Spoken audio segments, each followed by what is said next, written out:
So I'm just going to give you a brief update on where we're at with our net zero planning for the city of Toronto for our own buildings. As Duncan said earlier, he's looking after all those other buildings, and I'm looking after this building and the other ones that the city owns. So this is just a breakdown of our net zero plan. It was released around the same time as the existing building strategy that Duncan mentioned before in 2021. And that comes on the back of Transform TO, which was a citywide initiative to say we're going to be net zero by 2050. And then we announced a climate emergency like a lot of other municipalities did in 2019. So that became 2040. And just a few weeks ago, they said, well, let's do it a bit faster. We got to show leadership by example. So our building's going to be, they didn't put a date, but it's going to be 2030s. And we still don't have any money. So I'm walking around with my pockets turned out trying to do all this stuff, but we have the plan and it's laid out in these 7 key strategies. And let's walk through them quickly. It's like anyone. So everyone's doing the same kind of thing, but for us, I can kind of show what we're talking about. And compared to the Gulf slides, there's 18,000 tons of emissions per year. And your buildings were about 180 to 200,000, maybe a little bit, about 10 times. But it's Toronto, right? It's the center of the universe. So low carbon new builds. So we have the Toronto Green Standard, which really helps us for all buildings, and for anything new to be low carbon. So that's where we're pointing all that effort onto the new construction. So we're a growing city. Everyone's moving to Toronto.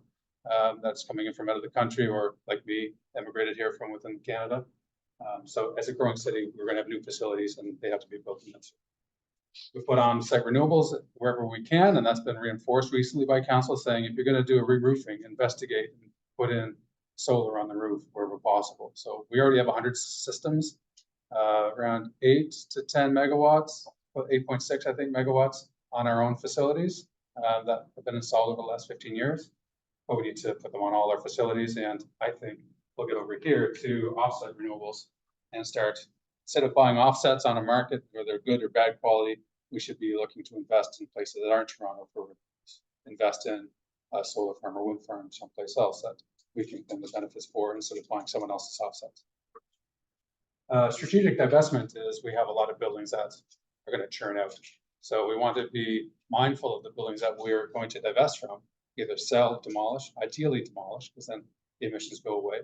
And whatever gets built on the site has to meet Toronto Green Standard. So it'll be lower carbon than what was there before. But we want to focus on identifying with those planning groups. Look at the big dogs in our portfolio. Get rid of that big old building that has so much emissions. Sell that before you sell the fairly efficient facility. Over here, that's where all the work is. And for all of us, it's fuel switching and efficient retrofits. So try and reskin. There's a plan to spend $80 million on this building, on the glazing.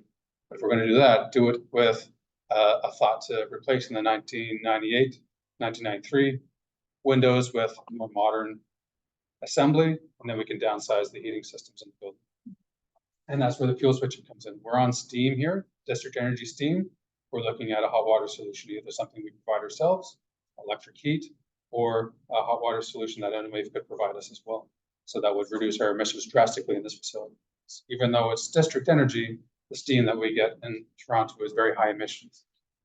So all of our buildings need to go through a feasibility study process. We're in the midst of that with Katie and her team to try and build all the feasibility studies that we have, either on a bespoke basis for a building like this, or on a portfolio basis for all the cutter facilities we have. Training and education, we can't say enough about that. We've already spoken about it, but we need to continually train our staff and build it into existing training processes. We all have training programs for cybersecurity awareness, sensitivity awareness training.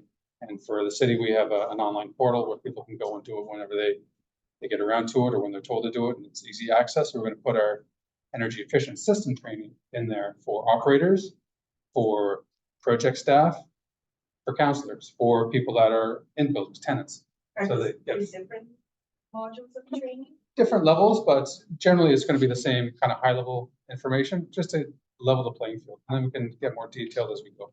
And is this required somehow? In an ideal world, it would be. I've spoken to some directors for the facility staff saying we should work this into performance plans. We should be working this into job descriptions, and they balk at that. It's not quite where they can go. A problem with the city of Toronto. There's a lot of problems with the city of Toronto. One of them is there's so many buildings around. So there's a lot of churn and stuff. I worked with the province before, and we found we had a lot of turnover in our facilities management and operations staff in Toronto compared to Peterborough or Barrie or Thunder Bay. Those are good long-term jobs in those towns. Here, someone can go work for a bank, or they can go work for another downtown building, or they can go work for the province or the Rogers Center. So there's a lot of turnover in staff. So I think that's a challenge to get high qualified staff to operate facilities when there's so many other opportunities available in a center like Toronto. And putting extra requirements on job descriptions kind of reduces the pool of candidates that you can draw from. So we'd rather train people that come in than try and bring trained people in. We have pretty good benefits package, but it's hard to compete with, TD is 3 buildings you can see from here. I already talked about offsets and offset renewables. We'd want to limit the offset purchase to up to 20% of our emissions. And we want to make sure they're high quality offsets. And we want to do that later on a portfolio level, not on a site by site, building by building, like CAGBC, net zero standard by net zero standard approach. And we're already kind of working on that with our Disco Road and other solid waste programs like you're talking about, you're looking at Guelph. We've had a couple people, they left the city that are working on the renewable energy side. We're kind of falling down on what we can attribute because we're purchasing all the renewable natural gas that they produce in those facilities in-house. But we're not able to account for the greenhouse gas savings that go along with that renewable natural gas because it's not following set protocols. So we need to ensure that what we do, and I recommend this for anyone who's looking at renewable natural gas or something else, make sure that follows a certified protocol and don't just take their word for it, because I can't trust them that there's not an Enbridge pipe coming in to their facility that's also somehow feeding renewable natural gas pipework back out. And in hand use building data, we're really shitty at our building data sets. And that's just a hangover from pre-amalgamation. All these different communities became Toronto and everyone was kind of doing things a bit differently, and trying to pull that data in one place never really happened. So we don't have a good, thorough asset management database for our facilities, their condition, the systems within the buildings, how they're, like, this is a heating system, this is a boiler, this is a heat pump, and there's no real way to consolidate that information in one place. So we're starting from scratch with building condition assessments that follow a standard protocol. But until we get that, we're kind of running around ad hoc trying to figure out what building to invest in until we can go out and buy 50 boilers a year that are high efficiency and get that number down to replace them with heat pumps.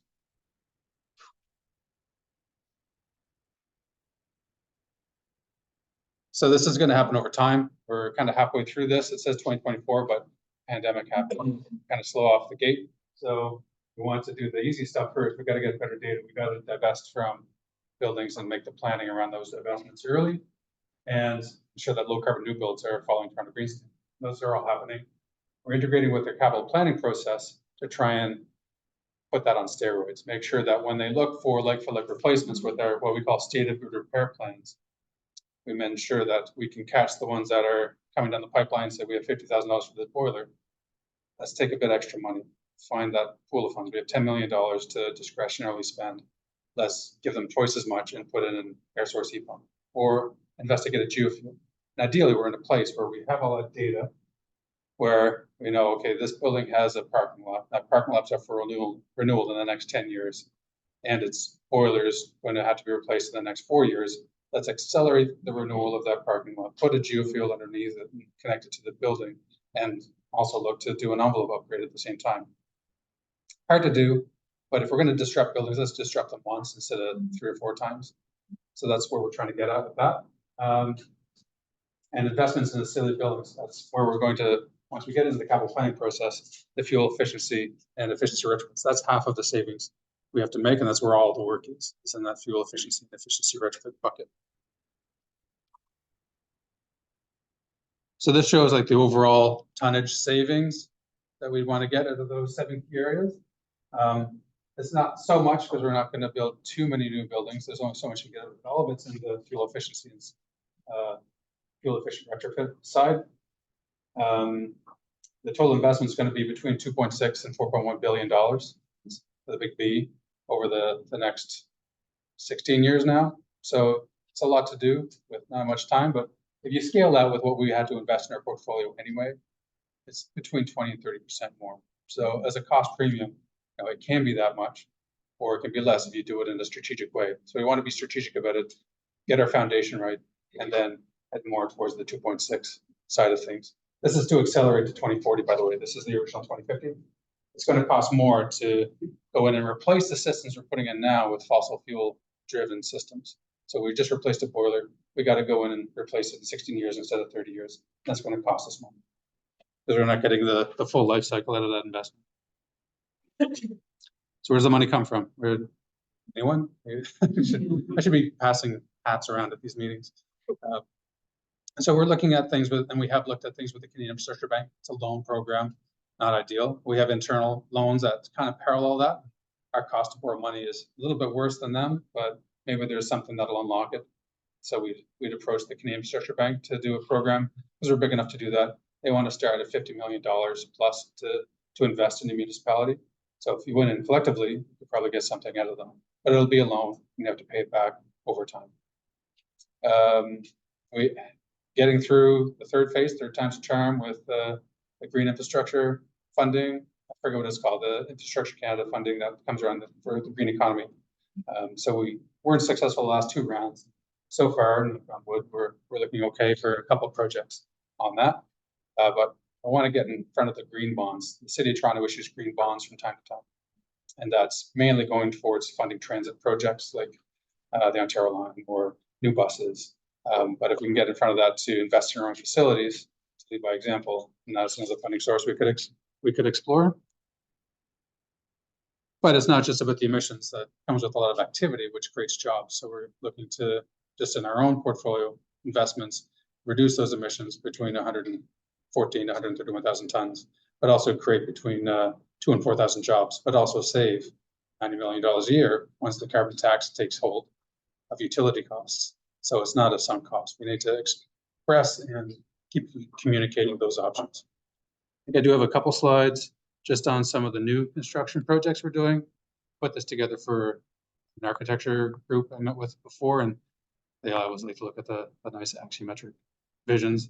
So this hasn't started, but this is a new EMS. It's at the headquarters, but it's like regional hub where they'd be bringing a lot of their EMS staff for training, but also they'd store their ambulances, and they're electrifying their fleet. So this is full of chargers. It's also full of solar panels. It's right off the 401 on Progress Avenue. So it has a bit of a buffer there, or we could conceivably put in some wind turbine action, but that's not really a good starter for the City of Toronto. So I think we'll park that one and stick with the solar panels. And there's a geofield linked to this project as well. Mount Dennis is a daycare project. It's very expensive, big house, but they have say a 9 to 10 foot space and then a solar array above the building, geofield, and it's built to passive house standards. This is the first city building to head for this standard, and that should be operational sometime this summer. So we've been a couple times. And they have battery storage in the daycare as well, and it's a lovely facility. Let's see how it looks once it gets there. I was actually planning to do the meeting there, but it's not yet, because they will have a visitor place, but it's not yet ready. So I'm looking for either the fall or next year to visit that place, to have that meeting. Yeah, I think that's a configuration issue. You can't be running around with kids. It's that was the other. I've heard of ones in Germany though, where they design them so the kids can operate. And I think that's a good philosophy to take for our buildings. Like if you can build it so that kids can go open the windows when they feel hot, you can do the same thing to EMS stations and to police stations. And then when they start to squawk, oh, I don't want that. Well, the kids are doing it. Why can't you? So we're doing a deep energy retrofit for our parks client, and this is at Etobicoke Olympium. This has been retrofitted a few different times, and Fine Parks, this is a big political side. So the feds like to fund things that have a lot of voters going into them. And they always combine into parks. And we're outside of parks, so I can kind of book with them. So they got a lot of money to do the Pan Am Games, upgrade the facility. They never really got a handle on their energy. We came in after they put a CHP system in that was really doing a good number for their electricity cost savings, but just shot their emissions through the roof. So we came into this kind of tight little, like threading a needle. What can we do here with this big CHP just plunked down on the site? So we didn't do a geofield because that's just competing with the CHP to provide heat. But we were able to do a lighting upgrade. Their chiller crapped the bed because it wasn't properly done the first time with the Pan Am Games. So we had to put a new chiller. We've done a couple boiler upgrades, put in a bunch of air source heat pumps. It already had solar on the roof. But now that we've got to the point where the carbon tax is really hitting, the business case for that CHP is all of a sudden inverted. So we're looking to incorporate the degradation of that CHP, just to call it a P, get rid of the CH part, no more combined heat. Just use it as a backup power system. Don't run it all the time. Save that natural gas, save those emissions, and save the cost of maintaining that equipment, plus the extra cost that they weren't factoring in for the natural gas. All of a sudden, it's more expensive than when they installed it in 2017. So that then all of a sudden makes the building a lot more attractive from a greenhouse gas savings perspective. And I'd recommend that to anyone. If you have a CHP, look at your current numbers and see if there's a way to change how that's functioning. We had 4 or 5 ones with the province in Guelph, and they all became boat anchors within 5 years, and we had to get rid of them all. We did exactly the same thing. Yeah. We said we're gonna not push out that rebuild. We have that. Actually, for Hamilton Health Sciences, their hospitals, they had like 5 meg, 8 meg, 12 meg systems. They kind of the exact same side of it. Super production. Be careful of the consultants you trust. These people came in after the power outage and after the ice storm, said, yeah, we're going to do this, and this is a great thing. Look at all the money you'll save. No thought to the emissions. A couple of new PFNR facilities that are coming up. One's in Parkdale near Sorong Park. This is an old linseed oil factory. They're converting to a pool and community center. And this is Northeast Scarborough, solar installations, high efficiency envelope. A lot of money spent on these facilities, but they're to Toronto Green Standard, and they're the new version. This is what we have to build from now on for community centers. These are long-term assets, so it's worth doing them the right way, and that's the value. And approaching it with an integrated design and low carbon stance. It's hard to do in these park facilities that have big pools. You need to get the heat from something, so a lot of them still have a need for natural gas, but where possible, put in geo or some other solutions. I'm a big proponent personally for biomass, but it doesn't work in Toronto. So you guys want to talk biomass and a combustion source that's low carbon, I'm happy to talk about that too. That's it for me. Yeah. How do you prioritize which buildings to be retrofit? It would be an ideal world based on the data we have. So you go down. Right now, Well, we can go off of something coarse like energy consumption, greenhouse gas emissions per square foot. And we try and focus on the big emitters. And we've kind of gone outside of our boundary of looking at our own managed facilities to go after more peripheral agencies. So we're doing something with long-term care, we're doing something with parks, because the buildings that we're exploring are such high carbon emitters and have such a latent demand. It's worth it for us to go there and work for them than go after 15 of our own smaller facilities and just chase the emissions from the size. And bigger buildings generally, like ESCO companies, if they come and talk to you, they're going to say, hey, give us your big buildings, because that's where they know they're going to make all kinds of money. There's all kinds of savings to be. Question for you on your asset replacement and putting in a more efficient system and looking at the building holistically and maybe fast tracking some of the example. How, like, right now we're coming into some roadblocks where we want to do the same sort of thing, but finding that funding pool is the issue right now. So our asset teams say that they don't have the money for it and they can only do like replacement. So do you have like a green fund that you pull from, or is it your asset team that's paying for it, or? Well, I think Toronto is a bit unique in that we can go after and set up our own funding structure. So our colleagues at Environment Climate, they have it's kind of a recoverable debt financing model. It's still debt, but it's linked towards things that show a payback. So we're going to save so much in utility bills, and gas is getting a lot more expensive. So you put in a business case and they'll provide an approval to get enhanced funding. It's hard to do. You're gonna get a lot of tears and pushback because no one wants to expand their scope or expand their time on the project. That's why you got to catch them early before they get into the budget and insert just 20% more, just something, just to open the door to come in and expand that scope. And if you can get at your asset management team, look at their databases, pull out all the heating equipment, anything that says pipes, anything that says boiler, anything that says, just flag those, just throw 20% on it.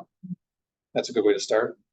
Air conditioners, that's a way to get into geofields as well, and air source heat pumps, because it's cooling linked. If you have to replace one of those, do air source heat pumps now, then you can replace the heating one. So if they cannot do it now, can the conversation start at like what point they can plan this, like when, so that they can be ready for renewal, the premium for the renewal? Well, that's the conversation we're having at the region right now is, you know, how are we, like, our main issue right now is like, we can do the technical, we can come up with the plan to get to net zero, but it's the budget. How do we budget for these and what tools? That's the big issue right now. And it's the culture of like, well, we don't pay for it and we don't want to expand our scope. Well, we don't pay for it and we don't want to expand our scope. But it's very much the finance aspect is the biggest struggle. I had that conversation with someone who is on the project management side. It'd be nice to do, but where's the money? Where isn't council giving us money? Which buckets? And I said, I don't buy that. I don't buy that because you go to council all the time, you ask for a purchase order amendment.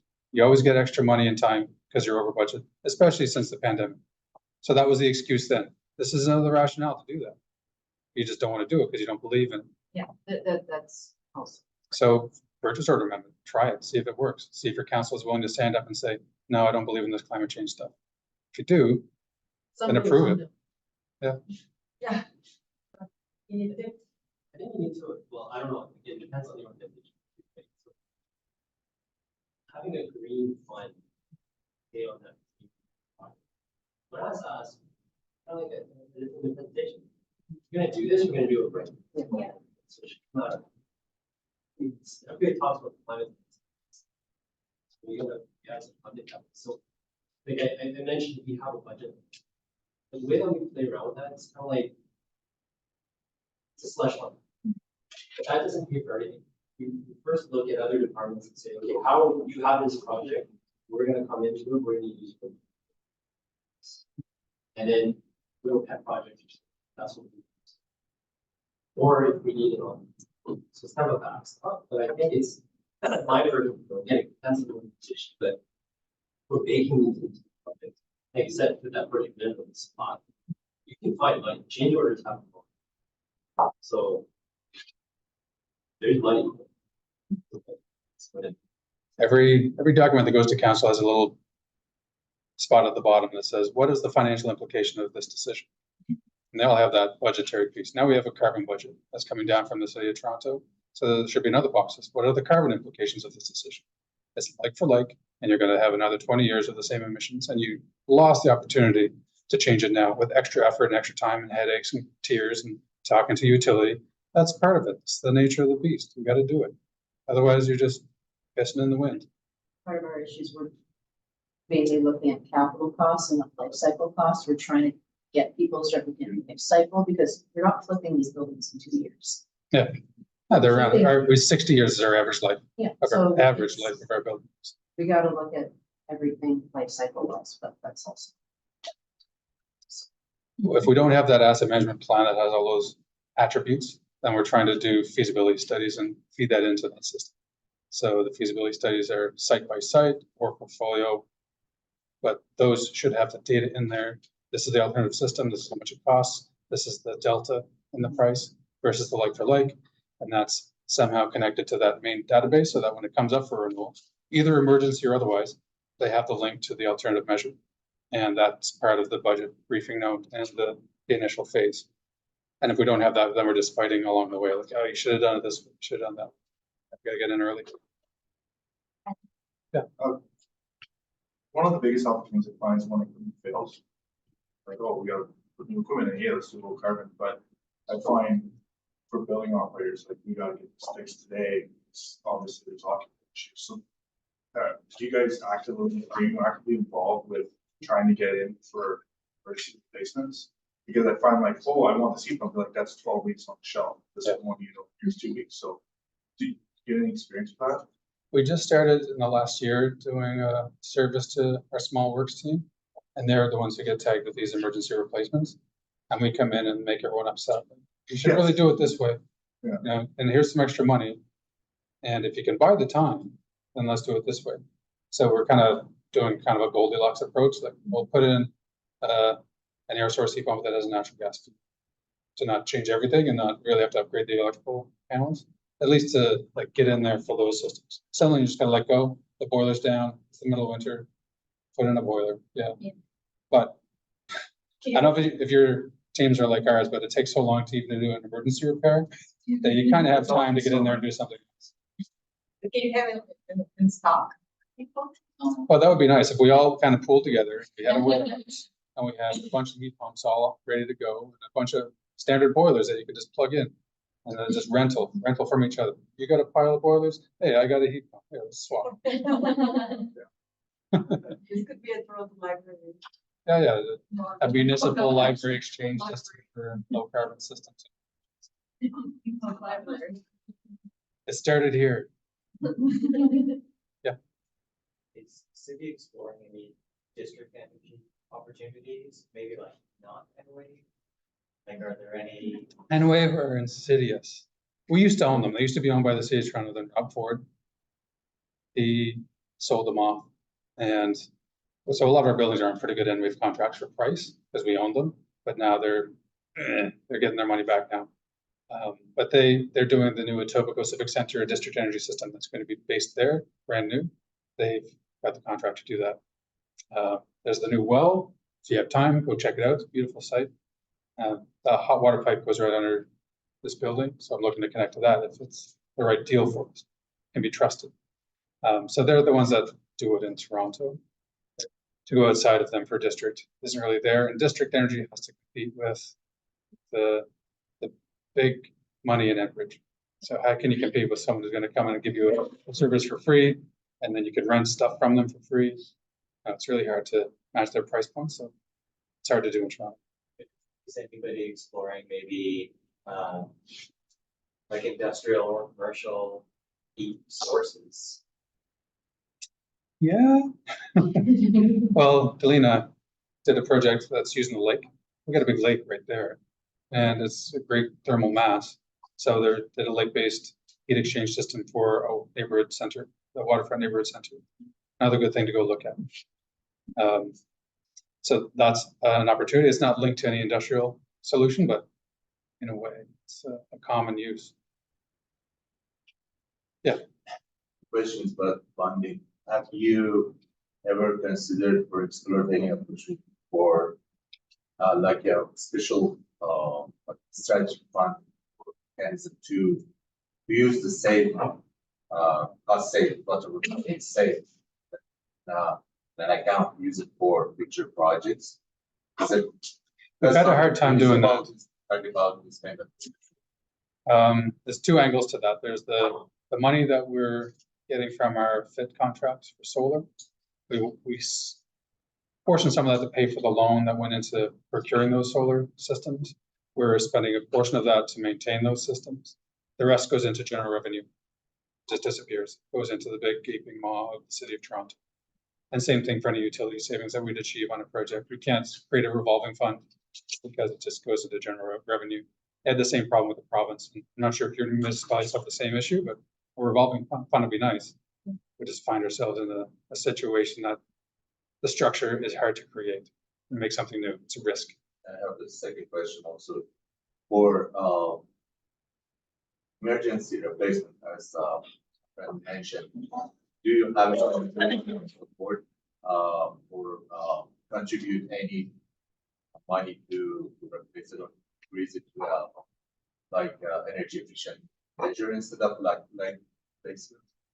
Like We try and get a you want to jump in and say, oh, we give you this money to install some boiler with a heat pump. Yeah, lots of study and the other orders, but it's enough time to do it. Do you contribute to this kind of? Yeah, we will. And it's custom site by site. I don't want to spend all the money, but if we can, we'll meet like a third, a third, and a third. If they can cough up another third in their discretionary operational budget, and they had a third of it in the original budget for the system replacement, we'll cough up another third from our own budget, and then we get enough money to do the air source heat pump, as opposed to a rooftop unit. Or if work with them and help them do a loan application, internal loan application, So there is to a pay for part- itself for the utility. There's a bit of money. $10 million is not much for center of uniforms. Yeah. It's enough to like show it's possible and to change hearts and minds, get people thinking, okay, this actually worked. Okay, but I got to spend some of that actually, and I want to talk about this a bit. I have to spend some of that $10 million to fix the broken low carbon systems that were installed on new construction and retrofit projects. We have a lot of ground source heat pumps in particular that aren't working. They either were designed wrong, constructed wrong, or operated incorrectly, or the service provider went in and turned something and now it's not part of the system anymore, or you have, in some cases, the boiler heating the ground instead of vice versa. So we have to stay on top of what we already have before we can really showcase to certain divisions that this is the way to go, because they've been burned once or twice by cowboys installing things incorrectly or things being ineffectively maintained.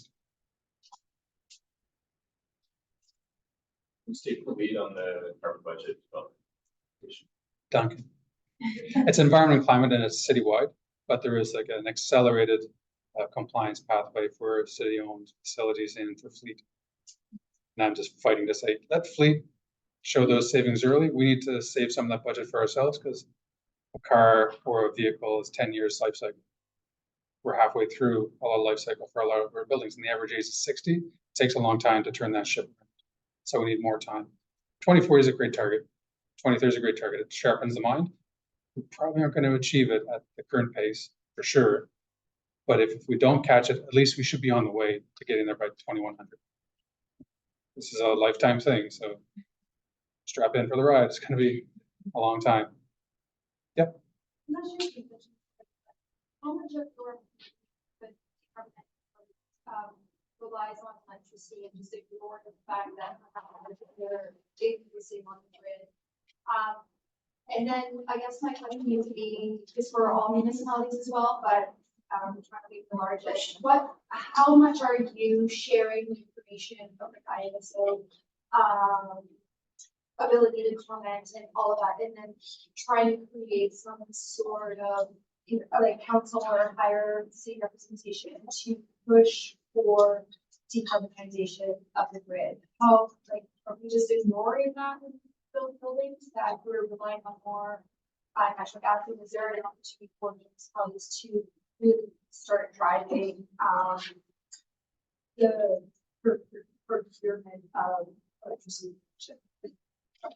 That kind of covers off, and Duncan's going to say this because it comes over to environment and climate. Then I'll say something else. But you go ahead, Duncan. You got a better answer than I do.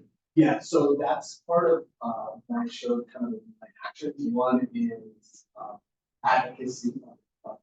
So I know specifically our team, we have regular meetings with Toronto Hydro and all the providers that are in the city to talk about structured pieces, talk asking pieces. We also have we're also on stakeholder committees that come up with the ISO, whether it's transmission, all those pieces. Yes, we keep pushing. Here are our plans. Here's what our needs will be. Here's where we're going. That's where the model comes in. When we say, here's what we model. Here's what we're going to put in mandatory requirements for.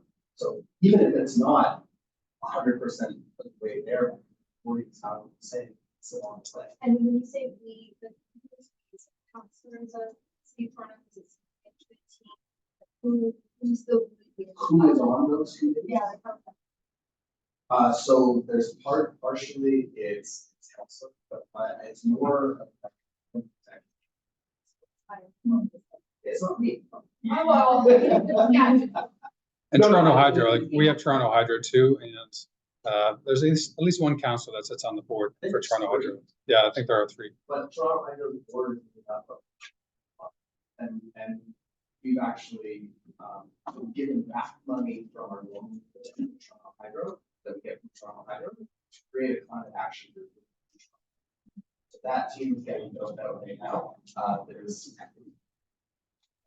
13 people used to live. Who are there, but, yeah, so they are building a climate specific team, and they have climate, they have a net zero. So I think starting at the utility level, and then the LEC level, and then finishing the ISO. It's not going to be a problem. And there's a couple other points here beside the fuel fit switching and efficiency retrofits that's going to increase electricity demand because we're going on electricity off of natural gas. Try and do that efficiently. That's the efficient retrofit piece to downsize the systems. There's the on-site renewables piece. Like every roof has a solar panel. That's going to help us, not from a carbon savings perspective. Like the grid's pretty clean, you're displacing the grid, but then you're not needing that grid. So just from a resiliency perspective, it's worth it. And the off-site renewables. If we could do a power purchase agreement, which you can't currently under Ontario legislation, but if we could, then we'd invest in a wind farm. We'd invest in some other low carbon grid connected source. All that electronic energy isn't going to come down to Toronto. It's going to be spread on the grid. We'd invest in that and claim the green attributes as a direct offset. So that's another way to look at it if we could. Are other municipalities built their activities? That's the. Well, it's hard to, but that's just a problem. No, but you're So hard. They're really happy these conversations are happening. The electrical utilities. Oh yeah, great. Talk about all the electricity we need. We'll make new plans to add new systems. Enbridge maybe not so much, but they're looking to diversify too. Is Toronto Hydro's climate action plan something that they would be sharing? They have released one. They presented it to council about a year and a half ago. What I remember from it was, yeah, give us the money and we'll do it. But they're a distribution company, not a generation company. So it's really down to ISO and OPG and the private producers, the nuclear plants.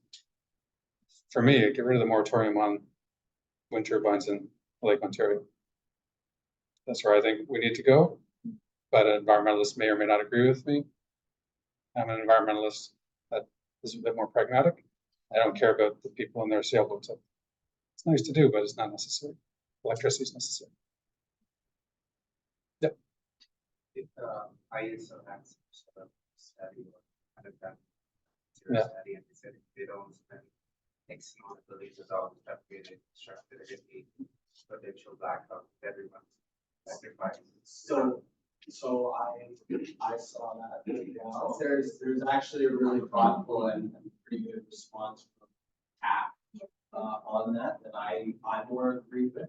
That it's kind of like the ISO asks like all or nothing. Like there was no No in between. There's no homologation of what it could look like or step process. I totally get what you're saying, because the way that it was framed was like blackouts, billions of dollars, like, and I just think that it was not framed correctly. You guys are doing it more comprehensive study. I don't know for sure. I know. And Sorry.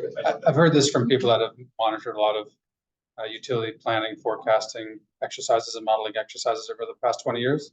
They're never right.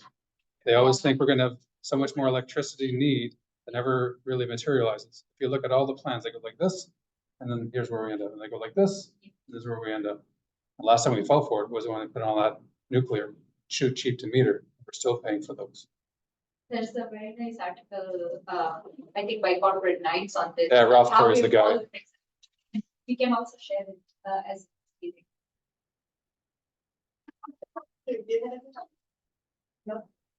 But that's where we want to be. We want it to go like this now to provide heating, to get off natural gas, to help keep the plant from burning so we can have our kids still living here. That's kind of why we're all here. No, I said I'm from Prince Edward Island. There's going to be Prince Edward Islands if things keep going on this trajectory. It's an immediate effect to where I grew up. It's not so much an immediate effect to Toronto. Toronto's going to look like New Jersey. We don't have to shovel our snow. Hooray. But the effect is going to be immediate. It's going to be attractive. It's going to have effect on how we survive on the planet. It's going to take a lot more effort to have a peaceful existence on the planet. So that's why we're doing this, to me. That's enough for me. I just want to add to the comment, there's no talks about conservation of, like, we had that conservation and demand management plan, but then there's no push to have the 2025 framework. They say they're working on it, but I don't know how that's gonna turn out, but Deepa and I, we were in the conservation side of things, so. Yeah. So we need that, like, we need that energy efficiency starting from the conservation piece, and then even though we have all of that equipment, if you're not maintaining them well, then there's no point. Erratically, like we need to be on a war footing for this. We need to restructure how we go about funding things. If I'm given like a 10% incentive to do a project, that takes all this paperwork to do it, I leave it on the side and not bother. It's just taking staff time from something that's more effective. I'd rather just get the money and go and do 15 of them. You just have to track it after the fact, track it well, but you have to do it in a very, everyone's on the same page perspective. And it's not, it's just not. I said I was going to shut up. Thanks, everybody. Any other questions? Yeah, okay. Just we were talking here about quality carbon offsets. You share like standard thing following or like how do you Greenhouse decide? gas protocol generally is a good standard for process to follow to get us offset certified. And our renewable natural gas system isn't following that standard or any other rate. So we need to at least get a standard in place that we can point to. I just don't want to end up buying the offsets that come with the end of a flight purchase online. $3 and you can offset your flight portion. I don't want that. I don't want the city to be buying that kind of offset for saying that we're net zero. I'd rather spend that money on upgrading our buildings and getting rid of the carbon that we're responsible.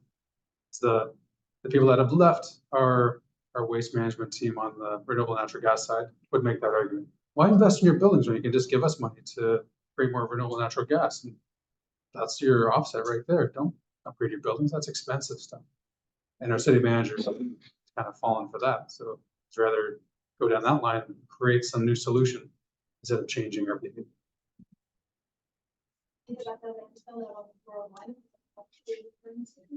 The 401 was a EMS station, emergency management. There's Disco Road and there are waste transfer facilities that collect all the organics in the city. There's 2 of them on Dufferin and I think 1 further in the west end. And that's where they have anaerobic digesters set up where they're injecting into the grid renewable natural gas.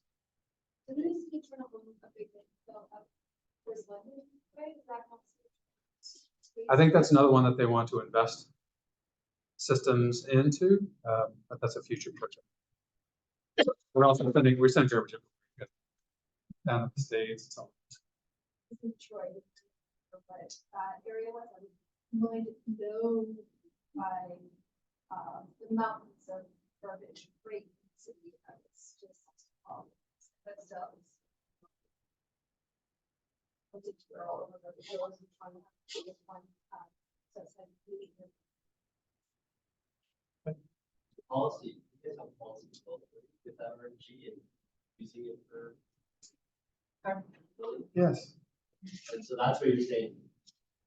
It's a policy and it's an agreement, and the agreement, I don't know, this is inside baseball, so that there's no certification that RNG is going to be going into our buildings. There's just trust that it's being injected into the Enbridge network, and there's trust that we're consuming the same amount of. There's no real way through the rules that are in place to account for that. So we can't say we're saving natural gas by this thing. So they're getting a bunch of money at non-market price from the tax base to pay off this rate base, which is a service that's provided separately. So it's a bit of a quandary that still needs to be ironed out. And when I bring it up to people, they disappear. They go work someplace else. So I need someone to take it seriously on that side. Because see that's the thing. Our waste people were thinking that way too, right? Sounds great. Another consultant. I don't know.